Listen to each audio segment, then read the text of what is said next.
Islamic কাহিনী, আল্লাহর হিকমত ও বাদশাহ সাদ্দাতের নির্মাণ। অনেক বহু বছর আগের কথা। একবার এক বাদশাহ স্বপ্নে আদিষ্ট হলেন, একটি বিশাল নৌকা নির্মাণ করতে হবে। এই আদেশ তার কাছে ছিল রহস্যময়, কারণ সে সময় কোনো বন্যা বা বিপদের আশঙ্কা ছিল না। তবুও বাদশাহ সাদ্দাত আল্লাহর হুকুম মেনে নিয়ে কাজ শুরু করলেন।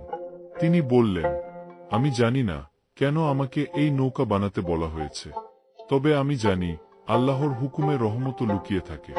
এই নির্মাণ চলল দীর্ঘ ৩০০ বছর। হাসাহাসি করত, বলতো, এত বড় নৌকা বানিয়ে কি করবে? কেউ কেউ বলতো, জল তো নেই, এ কিসের জন্য নৌকা?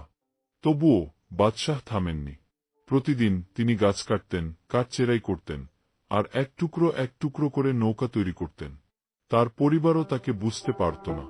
তবুও তিনি বলতেন, আমি বানাচ্ছি, কারণ আমার প্রভু আদেশ দিয়েছেন। ৩ শতক পর যখন নৌকাটি সম্পূর্ণ হল, ঠিক তখনই আকাশ কালো করে এল। আলো নিভে গেল, আর শুরু হল সেই ভয়াবহ বন্যা, যেটি ধ্বংস করে দিল পুরো জনপদ।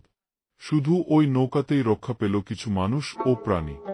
সবাই বুঝল, এটি কেবল একটি নৌকা নয়, এটি ছিল আল্লাহর রহমতের প্রতীক। বাদশাহ সাদ্দাতের ধৈর্য, বিশ্বাস ও আনুগত্য আল্লাহর প্রতি, সেটিই ছিল তার পরিত্রাণের কারণ।